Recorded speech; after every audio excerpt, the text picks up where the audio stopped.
আমি গৌতম ধর আর প্রতীক Gandhi starrer cinema ধুমধাম নেটফ্লিক্সে রিলিজ হয়ে গেছিল 14 তারিখ। তো তখন দেখিনি, এখন দেখে ফেলেছি। দেখে নিয়ে সিনেমাটার জন্য কথা বলতে এসেছি, কেমন লেগেছে সিনেমাটা। আমার কাছে টোটালি বলতে গেলে it is a fun film. ঠিক আছে, দেখা যেতে পারে, তবে মোস্ট রিকমেন্ডেবল নয়, বাট যথেষ্ট ভালো সিন, যথেষ্ট ভালো সিনেমা, যথেষ্ট এনজয়। স্টোরিটা কিছুটা এরকম যে নতুনই নিউলি ম্যারিড কাপল প্রতীক গান্ধী যে বীরের ক্যারেক্টারটা প্লে করেছে আর ইয়ামি গৌতম ধর কোয়েল, দুজনের বিয়ে হবে। বিয়ে হওয়ার পর ফার্স্ট মানে একদম কি বলে ফুলসজ্জা রাতে বা সোহাগ রাতে দিনে ওদের কাছে হোটেলে মানে দুজন লোক আসবে, তারা গুলি চালাবে, ধরাধরি করবে যে চার্লি কোথায়। তো এটা কাউকে কেউ চেনে না চার্লিকে।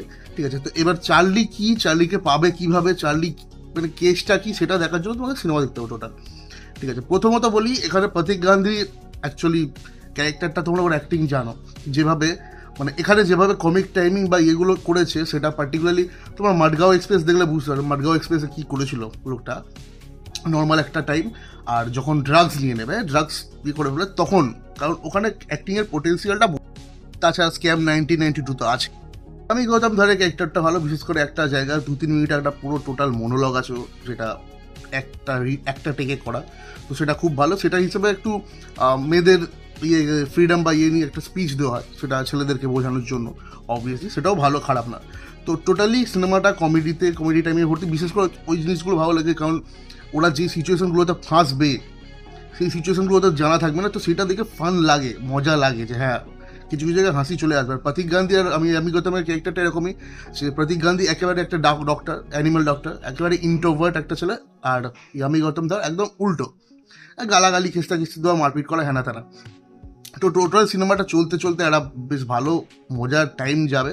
বিশেষ করে মিডলে প্রতীক গান্ধীর একটা ডান্স আছে, ওটা দেখবে, ওটা আমি বলছি না, ওটা দেখবে, গানটার সাথে ভালো। আর বিশেষ করে সিনেমার ব্যাকগ্রাউন্ড মিউজিকগুলো যেভাবে ইয়ে করেছে, মানে খুব ভালো। স্ক্রিন প্লেও খুব ভালো, খুব টাইট স্ক্রিন প্লে, তোমাকে কিছু বোর হতে হবে। হ্যাঁ, কিছু কিছু জায়গায় একটু আছে যেটা মনে হয় একটু বেড়ে যাচ্ছে আর কি, মানে দুজনের দেখানো কেমিস্ট্রিটা জোর করে ঢোকানো, এরকম টাইপের কিছু জায়গায় লাগবে, তো সেটা কোনো বড় কথা নয়।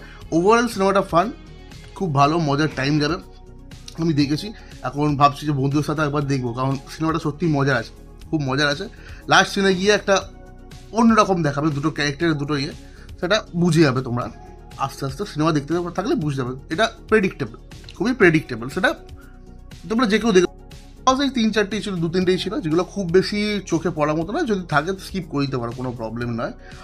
সিনেমার সব থেকে বেস্ট পার্টটা হচ্ছে সিনেমার রানিং লেন্থ খুব কম, 1 ঘন্টা 59 মিনিট সামথিং কিছু। নেটফ্লিক্সে অ্যাভেলেবেল আছে, তোমরা চাইলে দেখতে পারো। 14 তারিখে রিলিজ হয়েছিল। তোমরা যারা নতুন আছো চ্যানেলটাকে সাবস্ক্রাইব করে দাও, বেল আইকনটাকে প্রেস করে দাও, যারা দেখলে তারা জানাও কেমন লাগলো। আর বাকিরা যারা মানে কী বলে দেখতে চাও, আমি বলবো মেরি হাজব্যান্ড কি বলে একটা সিনেমা বেরিয়েছিল হলে, ওটা দেখাতে এটা দেখা অনেকটা বেটার, এটা অনেকটা বেশি ফান। খুব বেশি রেকমেন্ডেবল না, বাট একটা ফান টাইম এনজয় করার জন্য, একটা ভালো টাইম এনজয় করার জন্য দিব্যি দেখতে পারো, ব্যাস। আর সিনেমা ভালোই, সিনেমা খারাপ।